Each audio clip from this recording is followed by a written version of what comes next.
constitue un gros souci pour la trésorerie des entreprises. On sait que 40% des TPE et PME disparaissent à cause du délai de paiement. Alors, en moyenne, une TPE, une très petite entreprise, est payée en moyenne à 243 jours, ce qui est énorme pour une petite entreprise. Alors, la loi vient instaurer un délai maximum de 60 jours si les délais ne sont pas convenus et maximum de 120 jours si les délais sont convenus. Nous avons quand même un stock de presque de 400 milliards de dirhams de crédits interentreprises, ce qui est énorme. C'est-à-dire que les crédits interentreprises dépassent les crédits bancaires. On a une tendance où effectivement ça diminue, mais c'est très très très important. Et donc je pense que effectivement il faut qu'on revienne vers des choses raisonnables. Il est impensable que les entreprises se substituent aux banques. Moi, je faisais des crédits entre elles. Maintenant, la loi elle est bien faite dans la mesure où cette année, c'est les grandes entreprises qui sont concernées.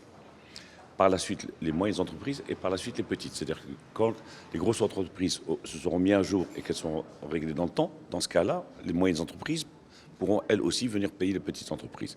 Enfin, nous avons grand espoir dans cette loi, de cette nouvelle loi, qui effectivement, je pense, doit venir soulager absolument la trésorerie des entreprises. En tout cas, on ne peut pas continuer à aggraver ce crédit interentreprise. Oui. La loi, bien sûr, est passée au Parlement, elle est devenue effective depuis juillet, et de toute façon, les premières déclarations, de par la loi, sont donc dématérialisées auprès de la Direction générale des impôts, et elles auront lieu dès cette fin de mois, le 31 octobre.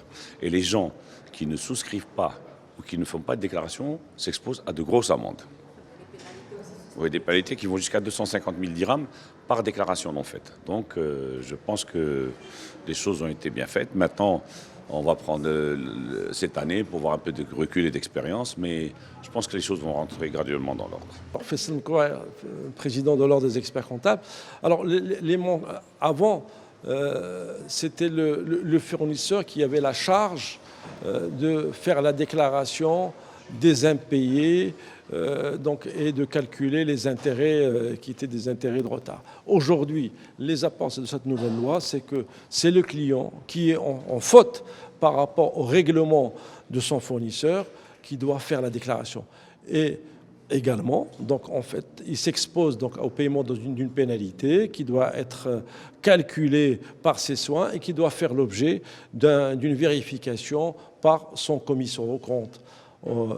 Simultanément avec la déclaration qui est faite à la fin de chaque trimestre. Donc pour le trimestre écoulé, à savoir, puisque la loi est rentrée en vigueur le 1er juillet, donc le trimestre, à savoir juillet,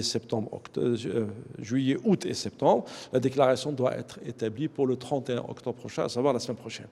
Et donc accompagner la déclaration par le visa que doit formuler le commissaire aux comptes dans le cadre de sa vérification de la concordance donc des informations qui sont déclarées par rapport à tous les documents de gestion qui supportent cette déclaration. Et calculer les intérêts, bien sûr, s'assurer du bon calcul des intérêts. Bien entendu, le commissaire aux comptes, pourquoi le commissaire aux comptes intervient? Parce qu'il a une bonne connaissance donc, de l'entreprise, puisqu'il intervient de façon régulière et de façon permanente. Et il a la connaissance en matière d'organisation de l'entreprise, en matière de son dispositif de contrôle interne, etc. etc. Donc voilà, donc il a toute la connaissance et toute donc la légitimité pour vérifier la déclaration. Et dans le cadre de cette déclaration, la responsabilité, bien sûr, de la déclaration, elle incombe aux dirigeants, au management de l'entreprise, qui doivent s'assurer de la sincérité et de l'exhaustivité en matière des factures impayées et des factures donc, qui doivent être portées au niveau de la déclaration.